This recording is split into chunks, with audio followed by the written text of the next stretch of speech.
Essa aula de hoje, eu recomendo a quem estiver participando da aula que deixe os microfones no mudo, né? Se quiserem deixar os vídeos ativos, podem deixar, isso não faz nenhuma diferença, mas o microfone é bom estar no mudo, porque qualquer barulho que vocês tenham aí do lado de vocês, eu acabo percebendo aqui também.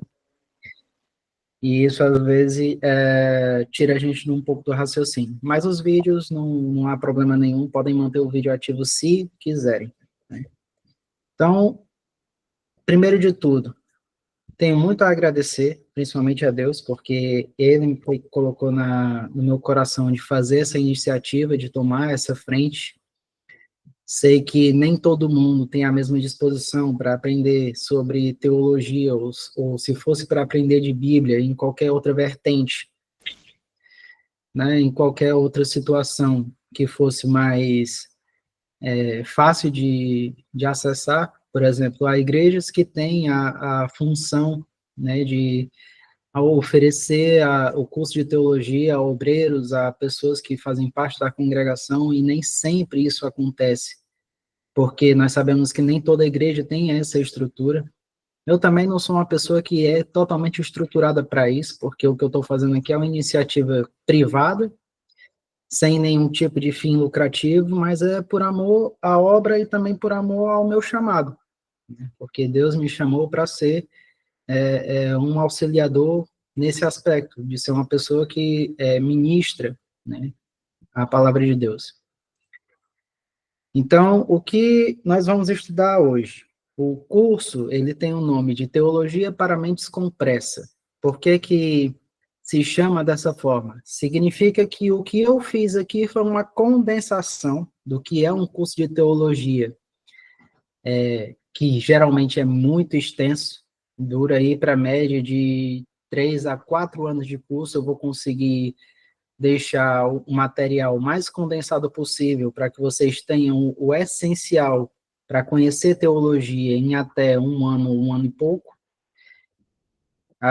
Não vou dizer para vocês que vocês vão sair daqui exímios teólogos. Isso porque o material que eu tenho à minha disposição ainda não é tão apurado. Estou tentando conciliar essa questão do material para conseguir fazer um outro curso, que em breve vai estar disponibilizado também. Só que o outro curso a gente vai ver ainda como vai ficar. Esse curso que a gente vai fazer aqui agora, ele é gratuito, ele não tem intenção nenhuma de gerar para mim alguma renda. A grande verdade é que esse curso, para mim, o que gera é uma satisfação de poder dar aula, poder apresentar alguma coisa. E eu coloquei no grupo já a grade curricular do que esse curso vai trazer. São assuntos que vão levar de 8 módulos, né? E cada um desses módulos aí vai ter geralmente entre 40 e 45 minutos de aula, ou seja, eu vou espremer o máximo possível do que é realmente essencial para que vocês saibam. Não percam tanto tempo assim em aulas que sejam muito prolixas, mas que consigam ter o aproveitamento máximo. Para quem estiver participando da aula, eu recomendo, né, não é ordem para ninguém, mas eu recomendo que se tenha papel e caneta na mão. Mais para frente, a gente vai analisar fatos bíblicos. No entanto, eu também estou colocando slides nas apresentações, então quem estiver assistindo vai conseguir apreciar os slides também. E a nossa primeira aula é uma aula de introdução, que é falando sobre teologia, ética, religião e filosofia, reflexões sobre a existência. O grande fato é que a teologia, ela foi uma ciência que há muito tempo foi transmitida como uma ciência quase que essencial para a vida humana, isso há alguns anos atrás. Hoje em dia já não é assim, infelizmente, e acabou sendo estigmatizada porque a teologia se tornou uma matéria muito extensa, muito cansativa, muito estereotipada, porque, querendo ou não, o fato da ciência hoje trazer muitos argumentos a favor pensamentos racionais a partir de conceitos naturais da vida, fez com que a teologia se tornasse um artefato de museu, por assim dizer. Aquela informação que antes fazia sentido no que a gente via ou sentia no meio que nós vivemos, acabou se tornando algo que passou batido, porque, basicamente, os cientistas acreditam que a ciência enterrou Deus. E um pouco mais de tempo, a gente vai ver que não é bem assim que funciona. Então, nossa primeira questão é: o que a teologia pode nos ensinar sobre as grandes questões da humanidade? Existem pelo menos 6 pilares, ou melhor, 6 características que fazem com que a teologia seja hoje um dos grandes ensinamentos que podem trazer à humanidade algo que realmente vale a pena ser analisado através da luz ou da ótica da teologia. Dos pilares, ou um dos assuntos que pode ser relacionado com isso, é o propósito de vida. A teologia pode nos ensinar em muitas vertentes sobre o propósito maior, como, por exemplo, servir a Deus, a humanidade, e a viver em harmonia com o mundo. Querendo ou não, o que nós queremos entender com relação à teologia é como isso influencia na minha vida, ou como isso influencia na vida de outras pessoas, pessoas que estão ao meu redor, que podem se aproveitar daquilo que eu tenho a oferecer, porque, querendo ou não, o que Jesus falou que nós somos vocês são sal da terra e luz do mundo. Por que ele disse isso? Ele disse que nós somos o sal da terra, porque o sal ele tem algumas propriedades que devem ser levadas em consideração. Um dos primeiros aspectos que o sal traz como característica é ser um conservante natural. Antigamente, quando não se existia a geladeira, como a gente conhece hoje, as pessoas conservavam a carne em sal, porque o sal ele fazia com que as bactérias, os fungos, eles não se fixassem na carne e a carne conseguia se manter intacta até o dia do cozimento, ou o dia do consumo, enfim. Mas uma das principais características do sal também é gerar sede. E muitas das vezes o sal ele é considerado a forma mais adequada de fazer com que a gente tenha, né, mais vontade de procurar saciar a nossa sede, e o próprio Jesus também nos fala que nós somos uma fonte de águas vivas. Então nós temos que ser pessoas capacitadas a fazer com que a palavra gere sede dentro do coração delas, e nós sejamos também essas fontes de água viva que vai matar a sede dessas pessoas. Tanto que o próprio Jesus, quando aparece para aquela mulher samaritana, ele fala para ela assim: olha, tá pegando esse balde de água aqui para levar para casa, mas se tu bebesse da água que eu tenho, tu nunca mais teria sede.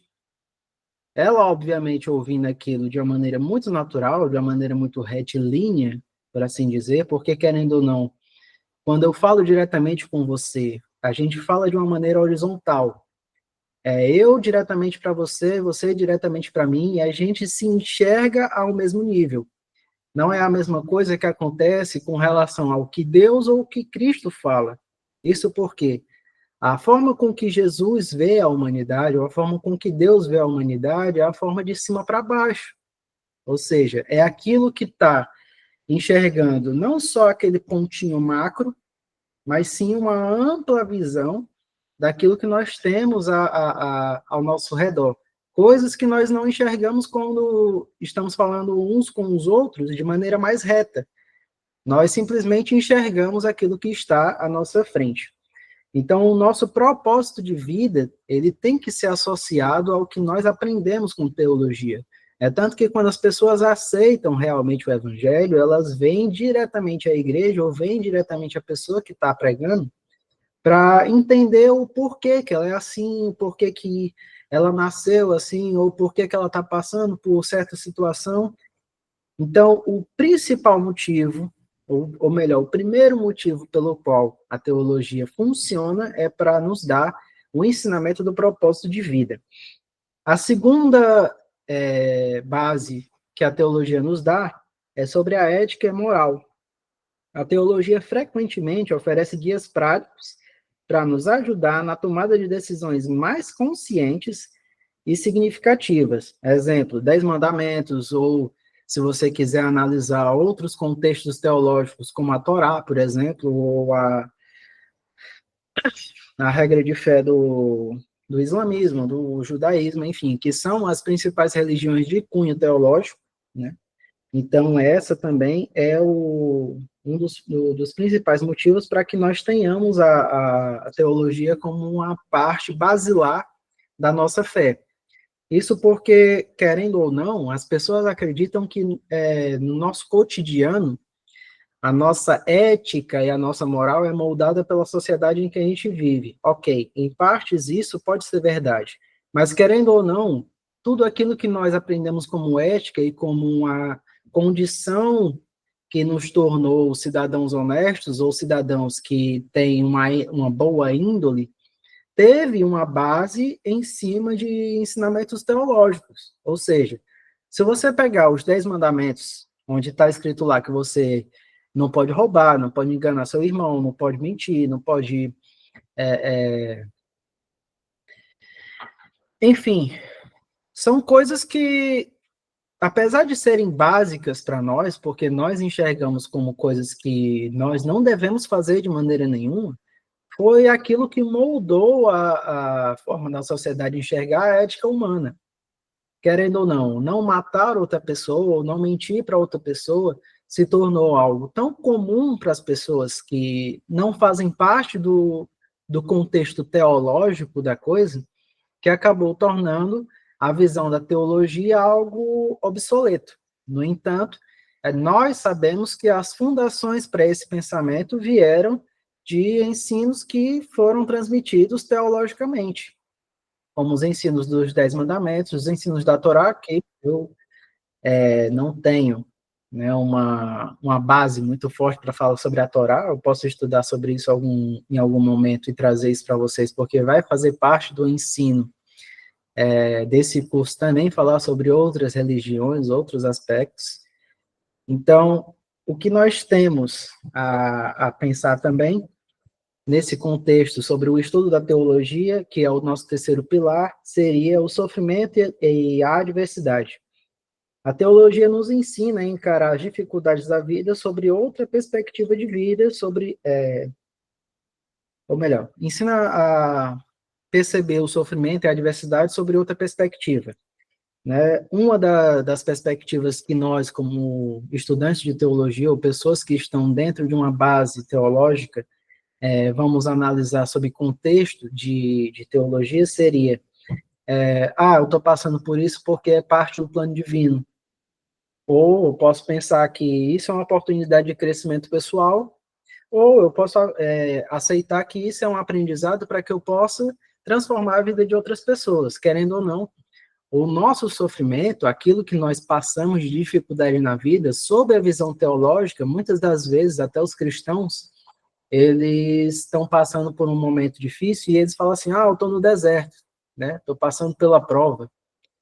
E não deixa de ser uma verdade. A questão é que o ensino teológico, ele nos ensina a analisar esse contexto por cima das adversidades, e isso torna as adversidades não aquelas dificuldades que vão nos tornar pessoas piores. Por exemplo, pessoas que não têm essa base teológica podem muito bem analisar o contexto das dificuldades e adversidades, se sentindo de maneira mais reprimida, mais triste, mais depressiva.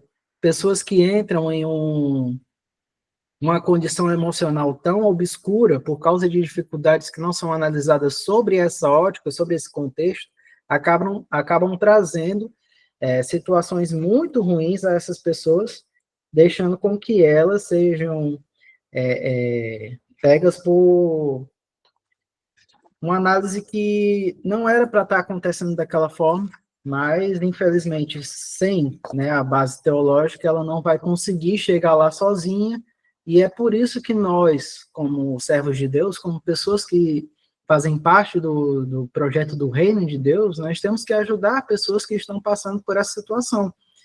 E é por isso que também serve como uma base para nós aprendermos com esse sofrimento, aprendermos com esse erro e ajudarmos outras pessoas que também passam por essa dificuldade, que nós provavelmente já podemos ter passado, e com os ensinos que nós temos, ou com a base que nós temos, nós conseguimos trazer essas pessoas para outra situação, para outro sentimento, para outra transformação daquele ato, fazendo com que isso se torne mais propício a ela enxergar a sua situação, não uma situação de morte, não uma situação de dor, mas sim uma situação de aperfeiçoamento, né?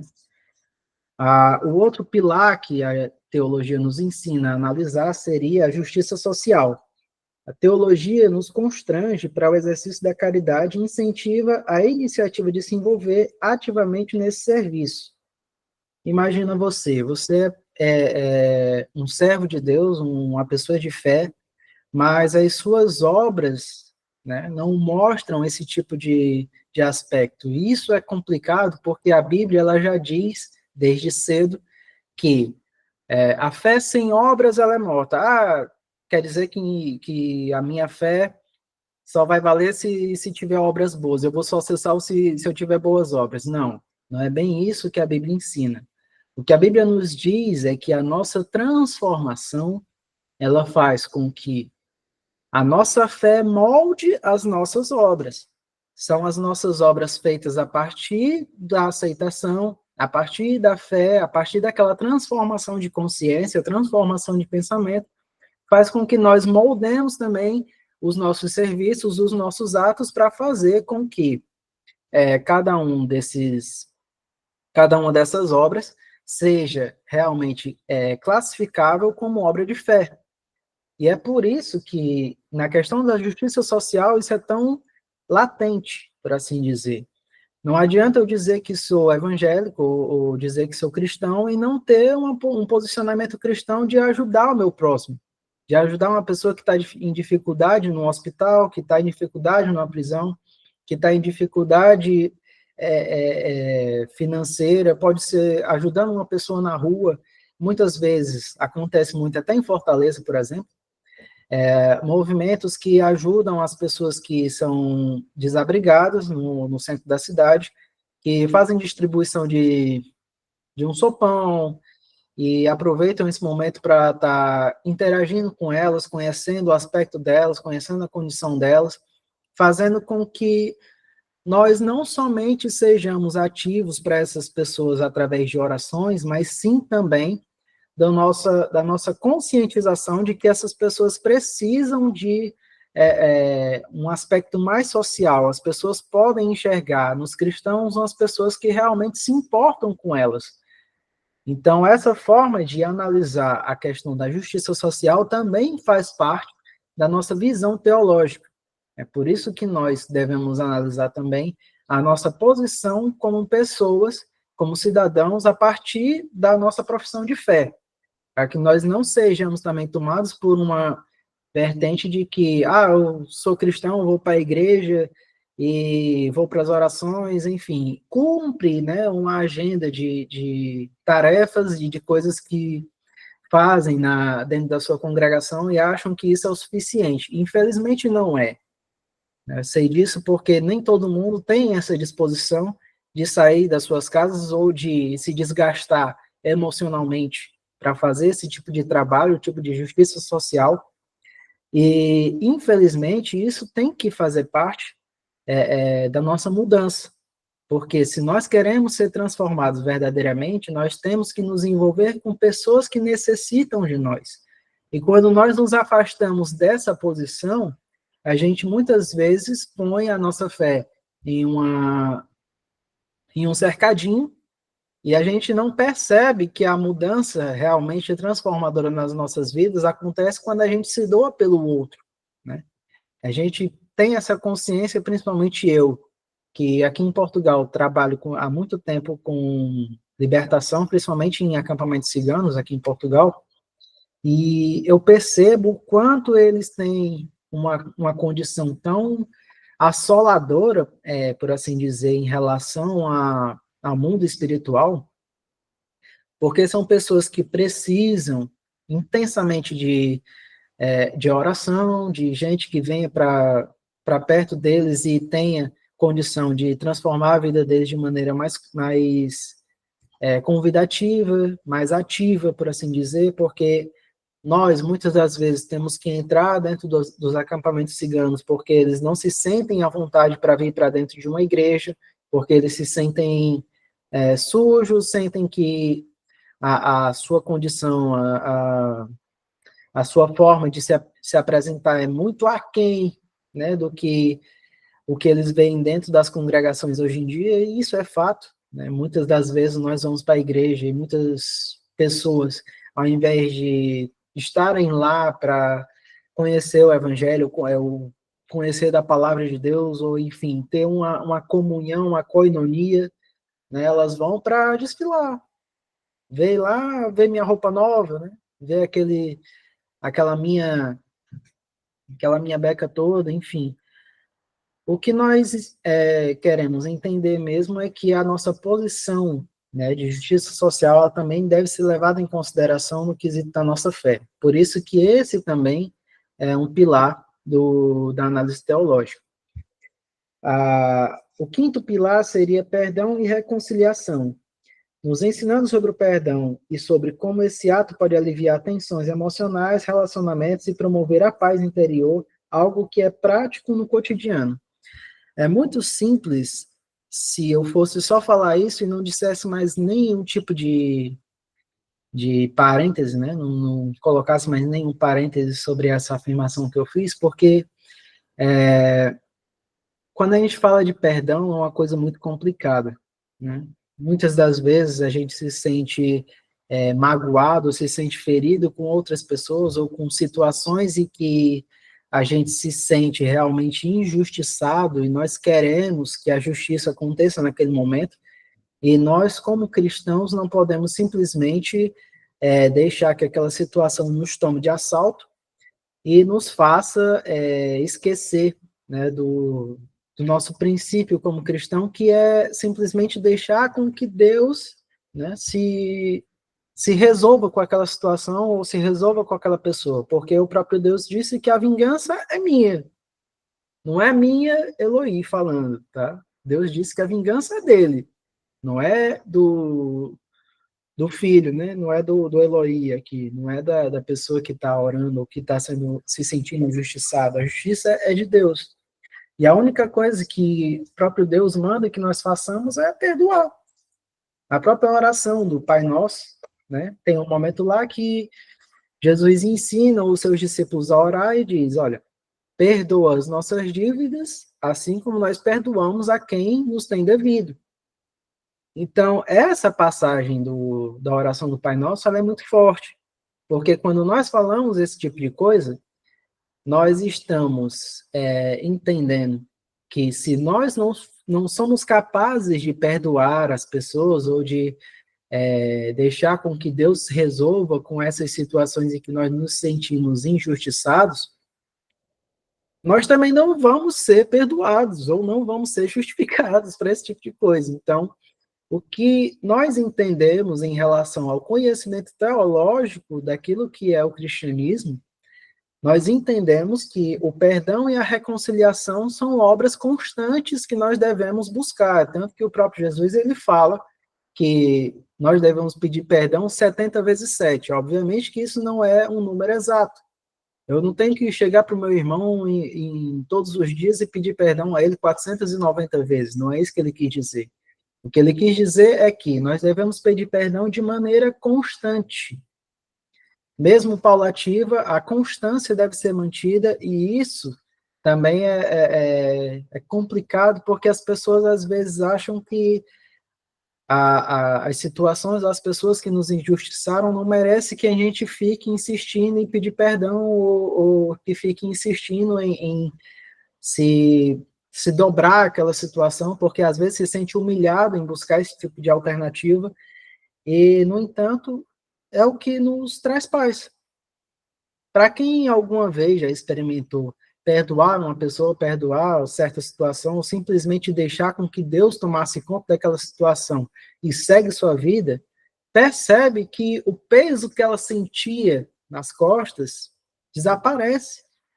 Muitas das vezes as pessoas com quem a gente se relaciona dessa maneira que foi hostil para nós e a gente perdoou, com pouco tempo a gente já não se sente mais magoado com aquilo e seguindo em frente, mais tardar depois, a pessoa que nos magoou às vezes nos procura e fala, olha, eu sei que eu errei, então eu peço perdão também e tal.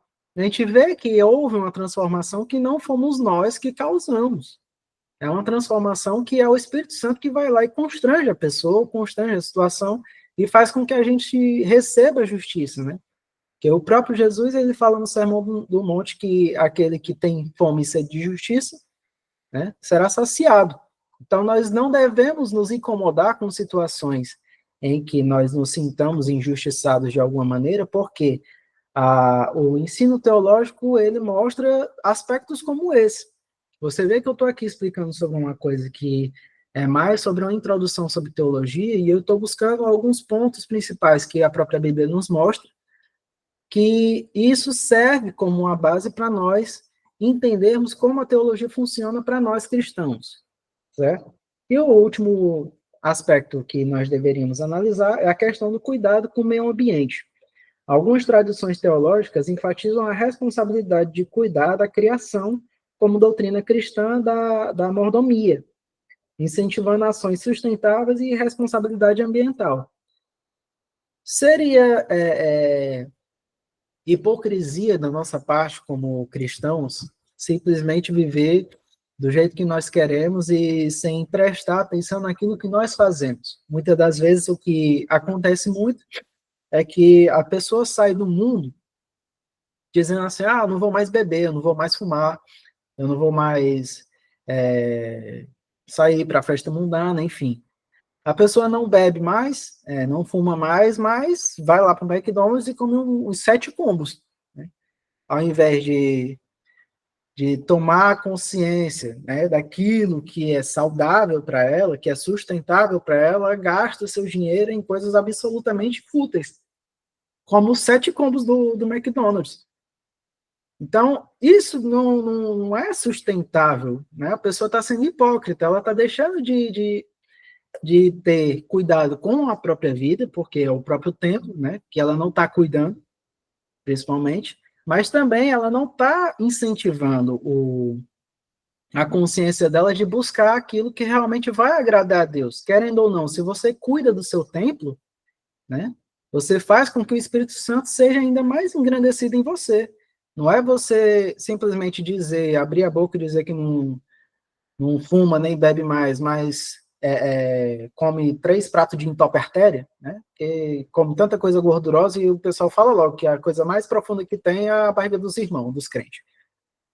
Que não presta atenção nesse tipo de coisa, que não é simplesmente eu falar sobre um pecado chamado gula, que, querendo ou não, eu não posso dizer que é todo crente que faz isso, porque não é, certo? Mas nós sabemos a fama que os próprios crentes têm sobre si com relação a isso. Né? Não pratica nada de iníquo, mas em compensação a boca é nervosa. Mas o que eu quero dizer realmente é que o cuidado que nós devemos ter com o meio ambiente, ele faz parte, sim, daquilo que se faz conscientização nas nossas vidas.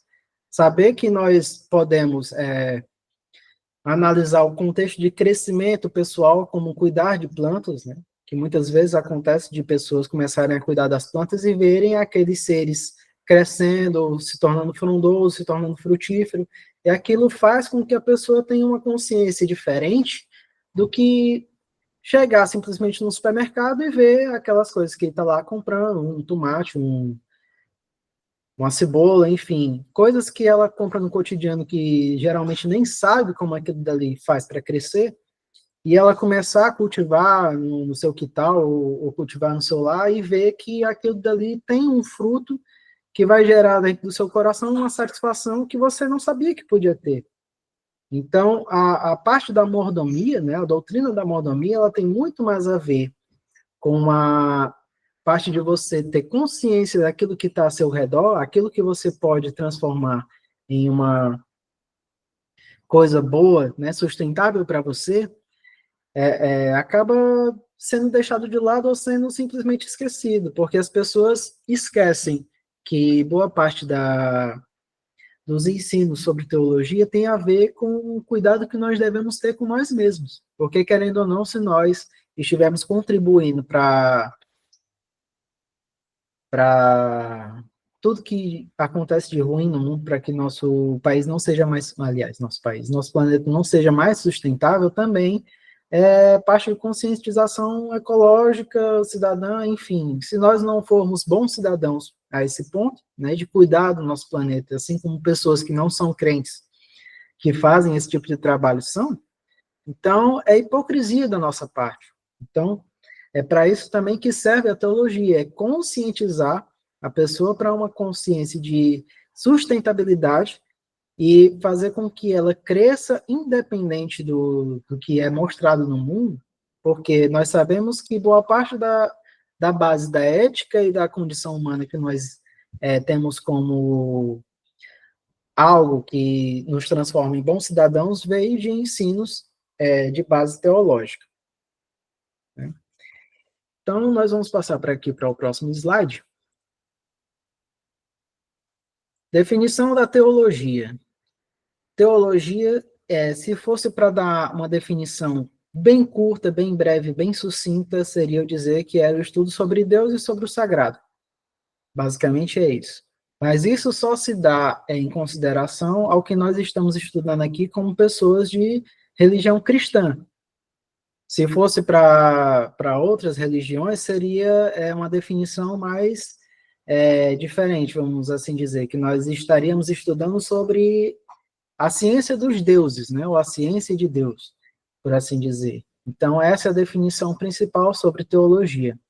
A nossa reflexão com relação à teologia, ela se dá sobre fé, ética e significado da vida, que foi o que eu acabei de discorrer aqui durante esses minutos todos, junto com vocês, de entender sobre o que significa a teologia para nós, como cristãos, hoje em dia.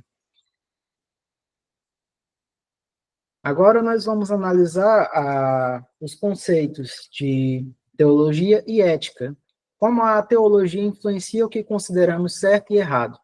Aqui eu deixei alguns exemplos como justiça social, bioética e direitos humanos, mas a gente vai discorrer sobre outros aspectos também, que tem a ver com a parte da análise crítica entre teologia e ética, e a primeira seria os princípios absolutos do certo e errado. As regras de conduta, proibições de mentir, roubar, matar e cometer adultério. Isso aí vem do nosso ensino dos 10 mandamentos.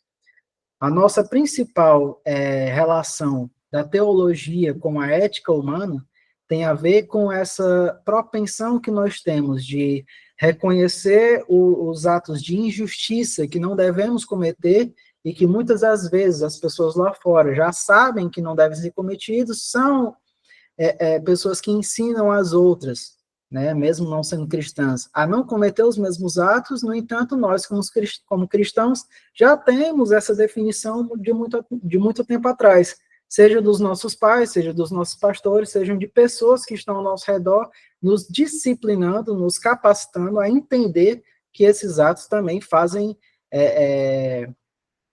uma coisa nociva com o próximo, né? O segundo aspecto seria consciência e culpa. Alteração da consciência em relação ao cometimento de erros de conduta relacionados com a sua ortopraxia. Para quem não sabe o que é ortopraxia, a diferença entre ortopraxia e... enfim, acabei perdendo o fio da meada aqui, mas ortopraxia significa aquilo que eu pratico, né? Aquilo que eu conheço que é certo e pratico, né? Ortopraxia e ortodoxia. Ortodoxia é o conhecimento, né? Aquilo que a gente sabe. E a ortopraxia é aquilo que a gente pratica. Então, a nossa alteração da consciência tem a ver mais com a nossa profissão de fé, vamos assim dizer. Porque, querendo ou não, quando a própria Bíblia diz que a nossa fé sem obras ela é uma fé morta, significa que nós dizemos que se nós somos pessoas de fé, de uma profissão de fé, principalmente uma profissão de fé cristã, nós temos a obrigação de mudar os nossos aspectos comportamentais para fazer com que as pessoas vejam em nós a imagem do próprio Jesus, ou a imagem do próprio Deus. É tanto que no passado, principalmente na região romana, né, na região de Roma, onde tinha lá alguns cristãos, os romanos mesmo, eles analisavam os cristãos como pequenos cristos, né? Eram pequenos embaixadores de Cristo, por assim dizer. Eram pessoas que tinham o comportamento transformado pela sua fé, né? Pessoas que eram analisadas sob o contexto comportamental. É por isso que a teologia e a ética se relacionam com a gente dessa maneira, na questão da consciência e a culpa. Porque nós sabemos onde nós somos culpados, nós sabemos da nossa condição como pecadores, e nós sabemos da nossa necessidade de buscar a presença de Deus, ou de buscar a justificação através do conhecimento de Deus. O terceiro aspecto seria o exemplo de vidas santas, a influência dos principais pilares da vida estudados teologicamente, como Jesus, os profetas, e etc. Obviamente que nós entendemos que o próprio Jesus, ele já foi o maior exemplo, ou melhor, já é o maior exemplo que nós devemos seguir, tanto que o próprio Paulo, ele nos ensina que nós devemos ser imitadores dele, como ele é de Cristo, né? Paulo imita Cristo na sua maneira de andar, na sua maneira de agir, de falar, de se comportar de maneira que vai agradar a Deus, e nós devemos seguir o mesmo exemplo. Tentar seguir o exemplo de Paulo, que já está imitando Cristo, nem que seja imitando ele também. Então, a nossa parte de ética cristã tem a ver com isso também, é imitar aquilo que é bom, aquilo que realmente faz parte de um cotidiano de vida cristã, de um cotidiano de pessoas de comportamento cristão. Agora, o próximo aspecto seria regras culturais e sociais. Boa parte dos códigos éticos no mundo foram influenciados por normas estudadas em religiões teológicas. Isso a gente já analisou no começo da aula, que fala sobre a questão de que muitos dos códigos de ética que nós conhecemos fora, né, do contexto da igreja, nasceram dentro de parâmetros cristãos, ou de parâmetros teológicos, onde foram amparados pela visão dos 10 mandamentos, a visão da Torá, por exemplo, ou a visão do Código de Conduta Judeu, enfim. São coisas que hoje fazem parte do cotidiano ético das pessoas numa sociedade não cristã, mas que nós sabemos que teve uma base no conceito filosófico teológico, né? As pessoas que analisaram o comportamento de pessoas que tinham uma visão mais teocêntrica da coisa, né, que sabem a diferença entre tratar as pessoas de um jeito ou de outro hoje, ela só tem essa distinção graças a um conhecimento teológico da coisa.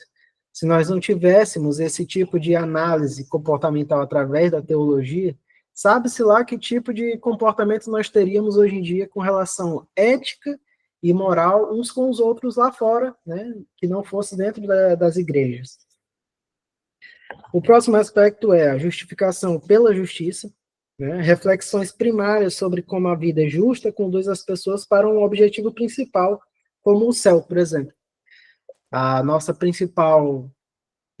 nosso principal dilema ético como cristãos é saber que nós devemos seguir uma regra de conduta que vai nos levar a um objetivo principal, que é o céu, né, obviamente, que é o nosso objetivo principal sendo cristãos. A gente não é cristão simplesmente por amar a Bíblia ou por amar a Deus, mas sim por ter uma esperança de salvação, uma esperança de transformação, uma esperança que nós, a partir do momento em que não estivermos mais sobre essa terra, não vamos mais sofrer, né, na abominação do aspecto da morte, e sim viveremos uma vida eterna, uma vida com Deus, uma vida que traz recompensas. Isso está em qualquer base teológica, tanto do judeu como do islã e como do cristão, que são as principais religiões que têm base teológica, né, por assim dizer, são religiões que têm a visão de Deus unicamente, mas o que faz parte do nosso contexto ético é justamente estudar sobre essa questão da justificação, né? justificação para a justiça, que é simplesmente buscar o objetivo principal, que é o céu.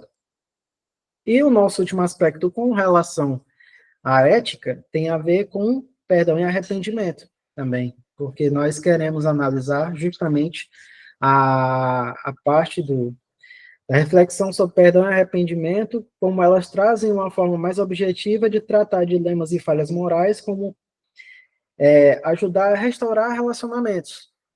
Querendo ou não, muitas das vezes acontece de nós nascemos em um lar não cristão, por exemplo. O que eu vou usar aqui é só um parêntese, né? É só uma história que vai dar um contexto. Mas imagina que você nasceu num lar não cristão, que tem um pai que te trata mal, ou que não tem comportamentos de um pai realmente, é aquele que te abraça, que te dá afeto, carinho, mas que te bate, que faz coisas que não são comportamentos adequados para um pai, enfim. São situações em que fazem com que a pessoa crie um trauma, né, emocional, uma ferida que vai acabar perseguindo ela pelo resto da vida.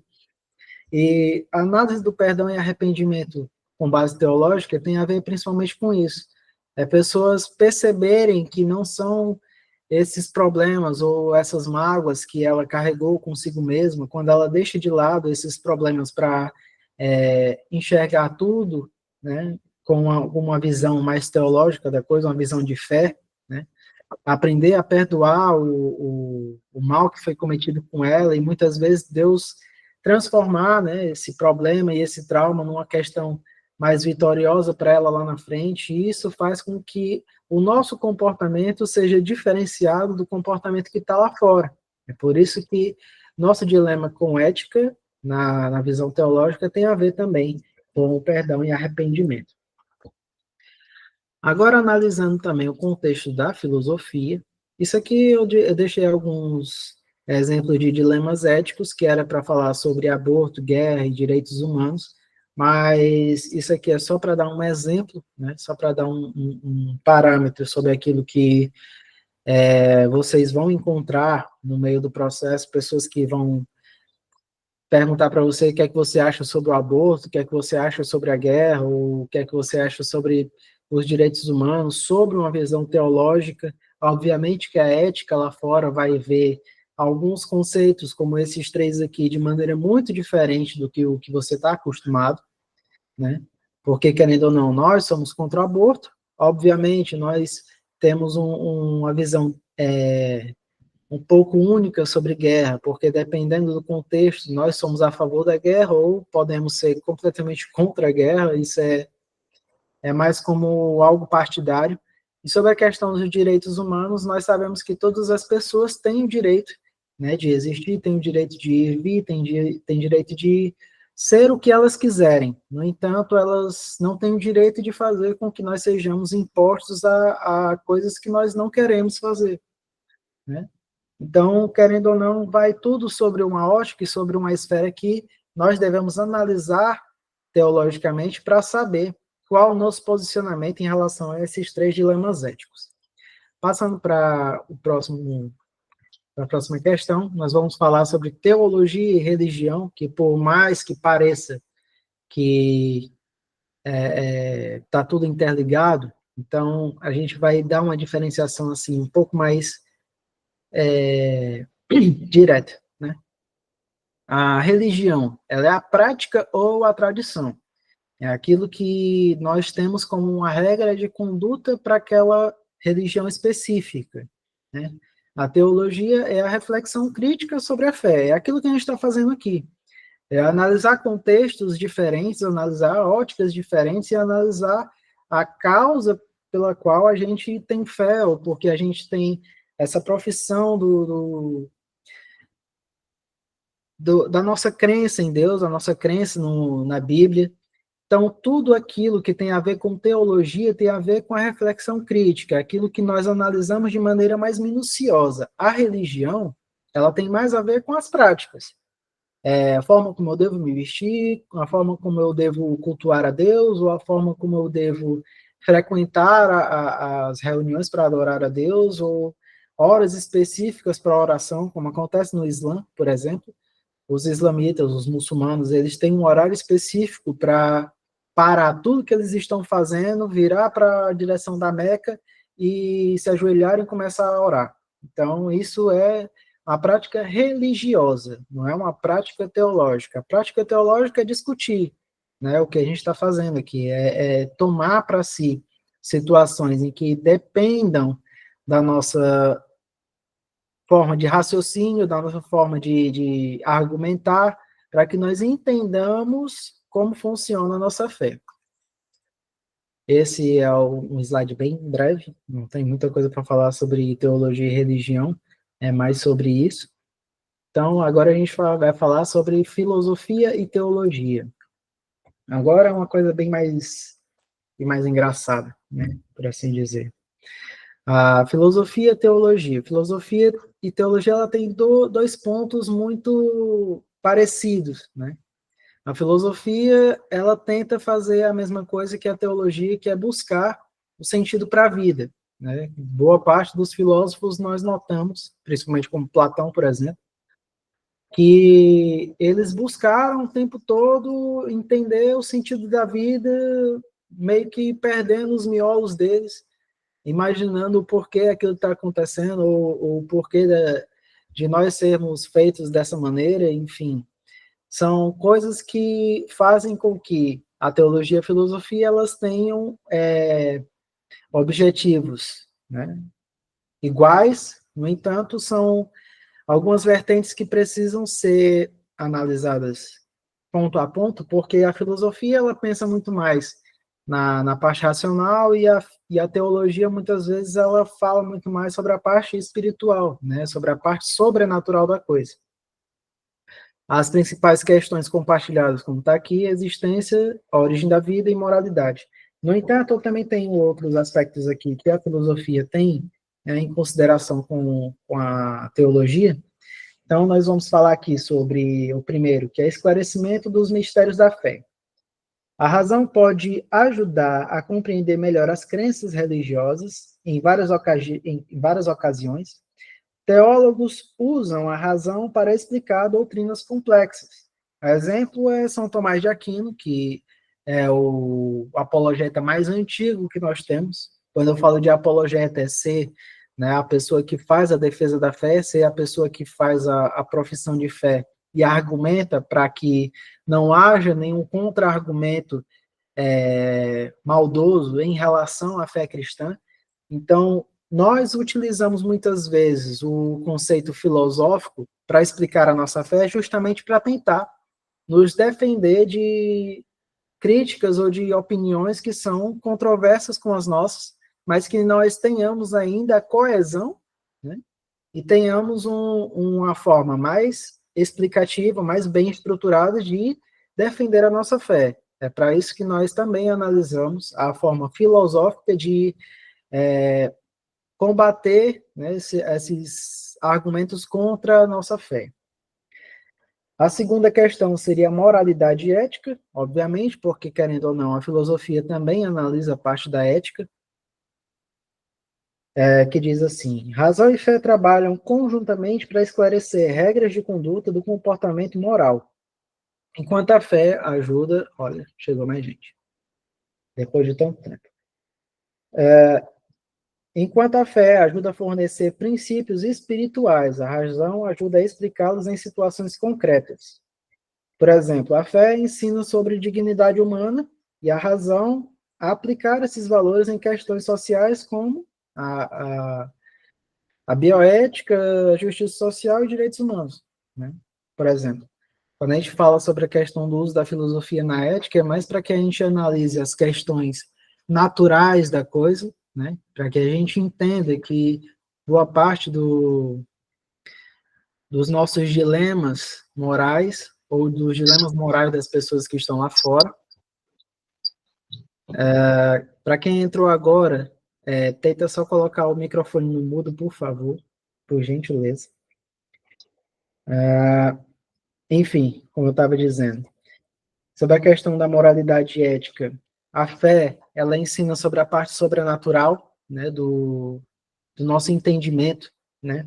Sobre questões em que nós enfrentamos o dia a dia, e a razão que faz parte do conceito filosófico, ela ajuda a reagir, né, no comportamento, a fazer com que nós tenhamos um tipo de regra de conduta que vai fazer com que o nosso comportamento seja visto como algo racional ou não. Né? O próximo aspecto seria a exploração científica. Embora a fé trate de verdades espirituais, a razão, através da ciência, trata do mundo natural. Diversos cientistas que contribuíram para avanços da sociedade, como Isaac Newton e Albert Einstein, acreditavam que suas descobertas sobre o universo não eram contrárias à fé, mas sim uma forma de entender melhor a criação. A fé pode inspirar a busca científica, enquanto a razão investiga e descobre sobre as leis naturais. Para quem não sabe, Isaac Newton, por exemplo, ele era mais conhecido pelos seus estudos teológicos do que pelo seu estudo científico, na sua época. Hoje em dia ele é mais conhecido pelos seus estudos científicos do que pelos seus estudos teológicos. Mas ele era uma pessoa que demonstrava uma afeição enorme pelos conceitos bíblicos, porque o que ele lia na Bíblia ia bem de encontro com aquilo que ele já estudava cientificamente. Então, o que ele fazia era utilizar essa fé, esse amor que ele tinha pela palavra, pelo que ele lia na Bíblia, para incentivar a busca pela verdade ou pelo conceito daquilo que estava criado. Né? Era dar um sentido à criação, era mostrar como Deus agia através desse aspecto. É tanto que as obras de Isaac Newton, que foram traduzidas para um meio científico, muitas delas foram analisadas sobre uma ótica muito esquisita em relação ao que o próprio Isaac Newton acreditava, porque Isaac Newton era uma pessoa que defendia muito a Bíblia, que defendia muito a existência de Deus, e, no entanto, a comunidade científica, logo após a sua morte, fez com que nós acreditássemos que ele não era uma pessoa que gostava assim de analisar as coisas por uma ótica de fé, por uma ótica religiosa, né, por assim dizer. O próprio Albert Einstein também, ele nunca foi cristão, né, infelizmente, mas ele tinha um apreço enorme por buscar a verdade sobre a vontade de encontrar Deus. Em uma certa feita, ele, por intermédio da sua esposa, que escreveu a biografia, disse que uma vez ele chegou para ela e falou assim: eu quero ver o jardineiro da criação trabalhando, né? Porque ele disse que Deus era um jardineiro e ele queria ver o jardineiro trabalhar. Ele queria chegar a entender o universo de forma com que ele visse o cara que mantém o universo trabalhando de maneira nítida. Então, para ele, não era dar uma razão para as coisas naturais, fazendo com que Deus morresse no processo, mas sim que entendesse como Deus trabalhava a partir da criação, né? O conceito da criação. Então, é nessa forma que a filosofia e a teologia se conectam de vez em quando, porque, querendo ou não, existem hoje em dia muitos cientistas que também são cristãos, que também procuram fazer essa distinção entre aquilo que nós temos como sagrado e aquilo que nós temos como racional. Alguém levantou a mão, abri a fila. Vou deixar aqui para responder as dúvidas logo após a conclusão aqui do raciocínio, mas enfim. O próximo aspecto que eu gostaria de ver era sobre respostas a perguntas diferentes. A fé e a razão abordam questões diferentes, porém não necessariamente conflitantes. A razão busca responder perguntas sobre como as coisas acontecem no mundo, os métodos científicos ou os fatos, enquanto a fé muitas das vezes responde o porquê da nossa existência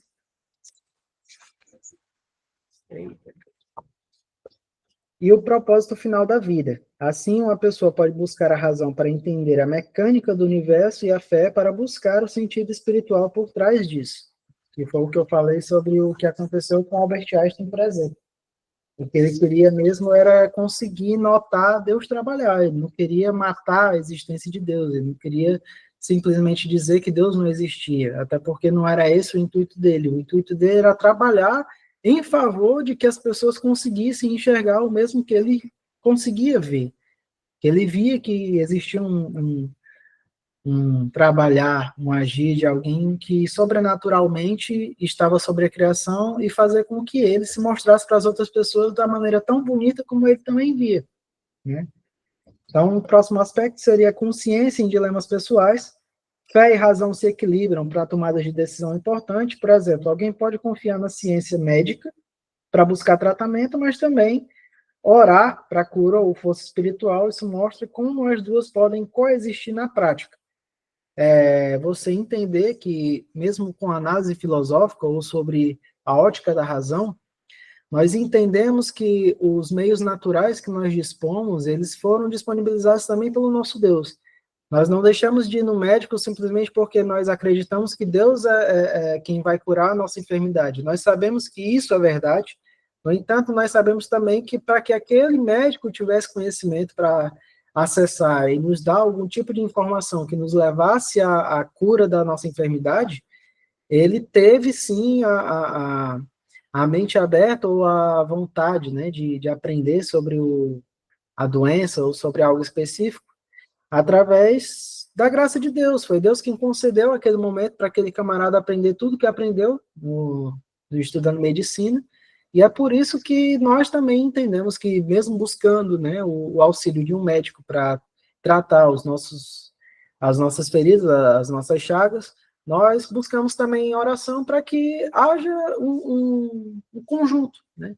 Tanto dos remédios, como do tratamento, como também da ação divina, da ação do sobrenatural, porque nós sabemos que nem sempre só o tratamento com remédios ou com os médicos pode trazer algum resultado. Então, a gente tenta fazer com que as duas coisas se conciliem e trabalhem em conjunto para trazer o mesmo benefício. E o último aspecto, com relação à teologia e filosofia, seria o diálogo e harmonia. Todas as linhas de raciocínio teológico incentivam a busca de esclarecimento racional para auxiliar no debate e facilitação da compreensão das doutrinas e para facilitar a interação social com os não crentes. Basicamente, eu dizer para vocês aqui que a filosofia ela é o nosso artefato, né, de auxílio para que nós entendamos nossa fé, nossa forma de agir, de pensar, e também utilizar a filosofia como uma forma de lapidar, né, a nossa fé, de lapidar nossos argumentos, de nos preparar para o mundo lá fora, porque, querendo ou não, nós devemos defender, sim, a nossa fé de maneira que faça com que as pessoas entendam que não é só algo que nós entendemos ser sobrenatural, mas que nós entendamos que é racional, nós sabemos o porquê nós cremos naquilo, nós sabemos porquê nós queremos servir a Deus. Então, se nós tivermos a forma de lapidar o nosso processo racional e fazer com que esse processo racional seja traduzido para as pessoas lá fora, para que elas entendam como isso transformou as nossas vidas, então, sim, obviamente que a filosofia e a teologia podem se conciliar nesse aspecto, fazendo com que nós sejamos completamente alcançados por esse benefício. Exemplos de reflexão filosófica e teológica, né, que seria essas duas perguntas aqui, na qual eu já respondi para vocês. A razão pode coexistir com a fé? Sim, né, pode coexistir a partir do momento em que nós somos levados a buscar a razão para mostrar como a nossa fé ela é verdadeira, e como os filósofos influenciaram o pensamento teológico, é o que eu falei para vocês como um exemplo de Isaac Newton e do Albert Einstein, né, que eram pessoas que, nomeadamente, fazem parte de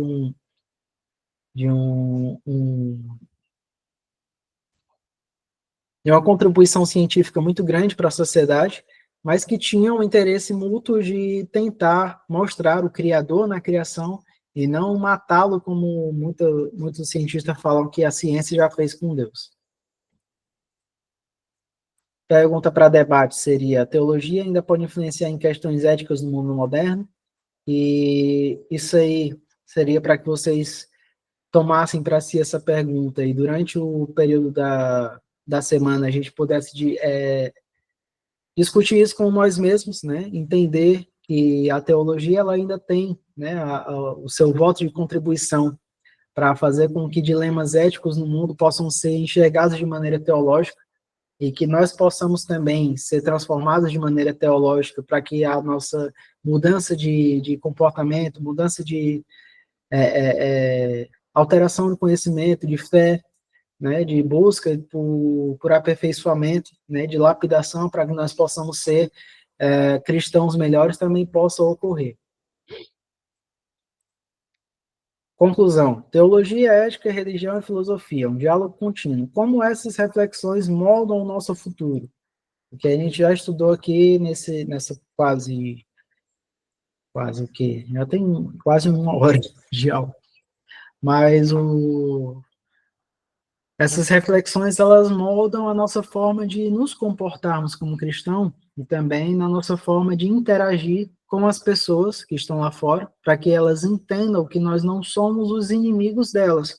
Nós não somos pessoas que são meramente religiosas, mas que somos pessoas que temos um conhecimento prático para trazer para elas e mostrar que a nossa principal base teológica tem a ver com o nosso molde ético, o nosso molde moral, para que nós sejamos realmente pessoas que sejam pequenos cristos, que sejam pessoas que sejam sal da terra, luz do mundo, porque nós somos luz do mundo para iluminar o caminho das pessoas, temos que ser guia para as pessoas que estão na escuridão.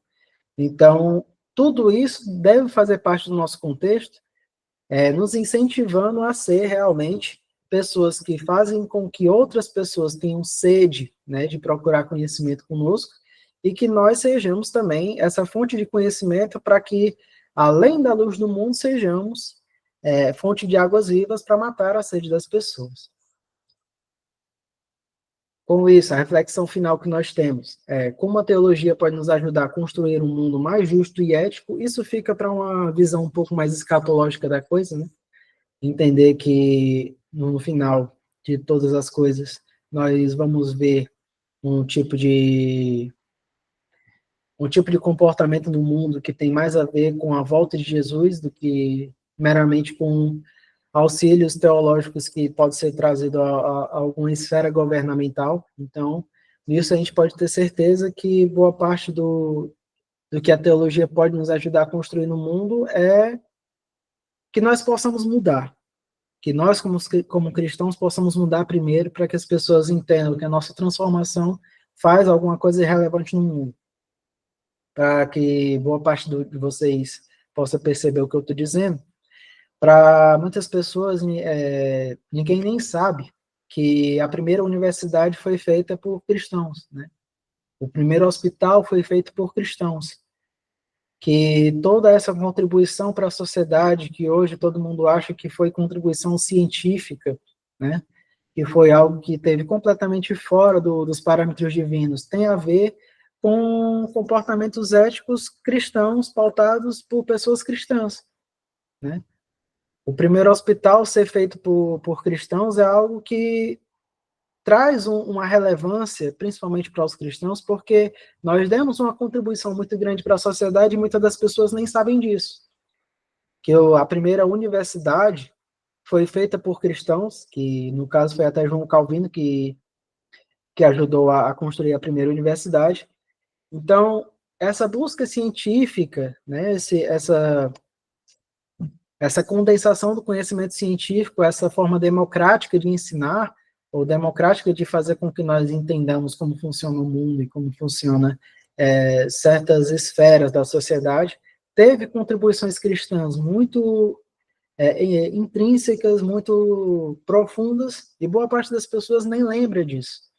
Então, para que nós possamos refletir nessa primeira parte do nosso curso, é entender que a nossa contribuição para o mundo se tornar mais justo é mudar primeiro a nós, certo? Porque quanto antes a gente conseguir transformar o nosso comportamento e a nossa visão de mundo e conseguir transformar nossa condição ao lado das pessoas que estão ao nosso redor querendo, né, um auxílio para dilemas éticos que nós podemos ajudar a transformar, nos transformará também em pessoas capacitadas para chegar no céu e conseguir finalmente mostrar algum tipo de fruto, né, para Deus, porque, querendo ou não, ele vai perguntar dos nossos frutos e a gente vai dizer o quê?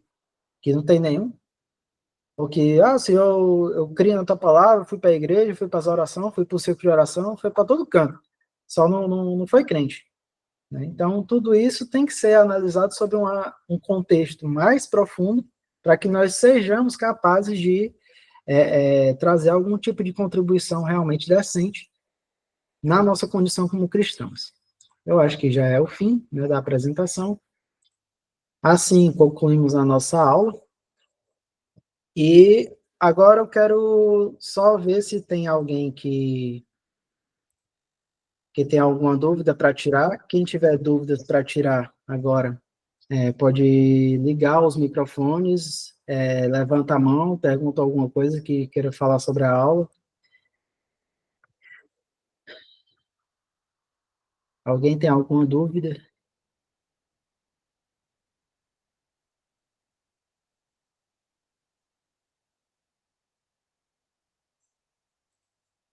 Pois vai.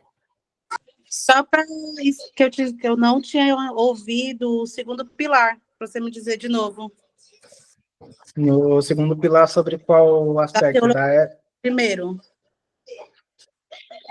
Foi o da Propósito teologia. de vida, sofrimento e adversidade. O segundo pilar é ética e moral. Ah, tá. Era só isso, então. O resto eu não entendi tudo. Por favor. Alguém mais tem alguma dúvida para tirar ou quer repassar algum tipo de anotação para também colocar aí sobre as anotações de vocês?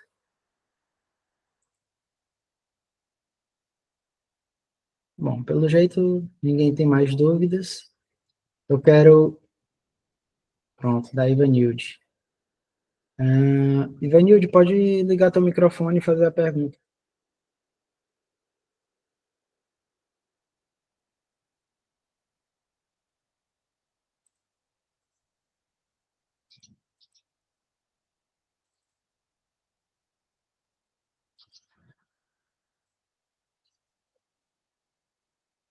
Fala com tua mão. A aula vai ficar gravada, porque como eu já cheguei no final, né? Vai. Ela eu vai ficar peguei... gravada, eu vou disponibilizar ela depois para vocês, porque eu já Pronto, consegui... eu peguei só o finalzinho. Pronto. Mas vai ficar gravado sim. A gravação depois eu vou disponibilizar. Pronto, para eu rever novamente, tudo do Tá bem, então. começo. Tá. Ok. Mais alguém quer fazer alguma ponderação? Era para ver a questão do horário. Pronto. Como hoje foi a primeira aula e a gente já tinha combinado no grupo. Só um minuto, Rosa. Eli, eu posso fazer uma... Aliás, eu ia fazer essa pergunta sobre o horário, mas quando tu responder para a Morena eu escuto, e era a questão se ia ficar gravada a aula, por conta de eu ter perdido algumas partes também. Pronto, mas já está gravado aqui, eu já vou disponibilizar ela depois. Tá bom. Muito obrigada. Ok. Com relação ao horário, irmãos, eu fiquei pensando numa forma de conseguir ajudar tanto um lado quanto o outro. Eu sei que dia de domingo é um dia complicado para muita gente no Brasil, porque é o dia de culto, né? Então, obviamente, que vai ser complicado fazer as reuniões bem em cima, né, do horário de ir para a igreja, porque, querendo ou não, se os cultos começam às 7 da noite, ou às 7h30, 5 horas, ou 5h30 já é o momento em que todo mundo está se preparando para ir para a igreja, né? Então, a pergunta que eu queria deixar para vocês era saber se eu podia deixar essas reuniões para um pouco mais tarde, no dia de sábado, né? Porque aqui em Portugal eu estou 4 horas à frente de vocês que estão no Brasil. Então, se eu começasse nos dias de sábado aqui, por exemplo, às 22 horas ou às 22h30, vocês estariam 4 horas atrás de mim, né? Então, seria por volta das 6h30 da noite. enquanto eu estou em horário de verão, e queria saber com vocês se esse horário para vocês é conveniente, ou se também é muito complicado para vocês no dia de sábado, às 6h30 ou às 6 da noite no Brasil, porque aqui em Portugal eu consigo me virar com esse horário muito bem, mas eu queria ver com os irmãos, porque eu entendo que domingo nem sempre é muito bom, por conta desse horário que é muito em cima da hora de todo mundo se preparar para ir para a igreja, então eu queria saber com os irmãos quem tem alguma alternativa que possa ser mais conveniente do que essa.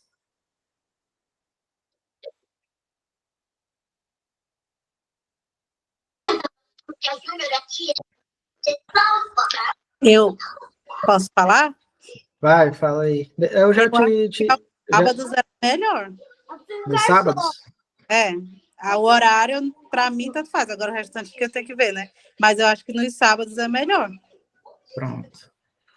Pronto, para Ivanildo. mim também no sábado é bem melhor, né? Porque agora mesmo ó, eu tenho que começar a me ajeitar e arrumar a criança também, que está aqui, para a gente sair para ir para o culto, né? Porque começa às 6 horas da noite, né? Pronto, Então, para mim no sábado tá ótimo. ok. Também prefiro o sábado, viu? Tô na Ok. correria já também para começar o culto aqui. Amém, igreja? Para mim também. Então, pronto. É, Vai ficar. é o horário para sábado.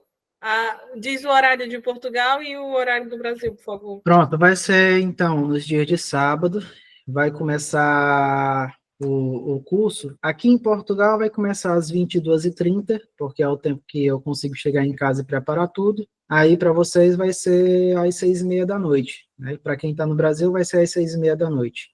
Aqui vai ser às 10h30. Quando Pode passar falar. o horário de inverno, vai para 7h30, né? Isso, para 7h30. Ou seja, mesmo se sair do horário de verão, ainda consigo auxiliar todo mundo. Pode falar, Ivanildo.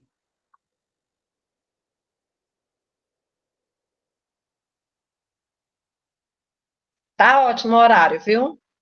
Pronto.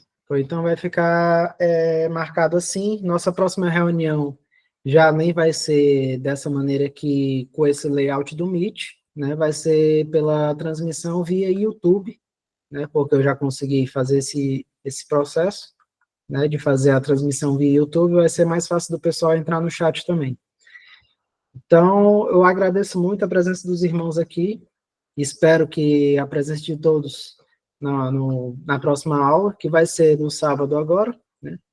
Não vai ser mais aos domingos, eu vou até alterar as informações lá no grupo, e assim aí todo mundo pode acompanhar sem estar muito preocupado com o horário no domingo, que eu sei que para você é bem corrido. Então, eu agradeço muito a presença de todos, a paz do Senhor a todos, e bom culto, né, para quem vai para o culto, e uma boa continuação para quem vai ficar em casa e vai assistir uma pregação em casa ou vai se edificar de outra maneira. Obrigada, até logo. Paz, Senhor, tchau. Senhor, tchau.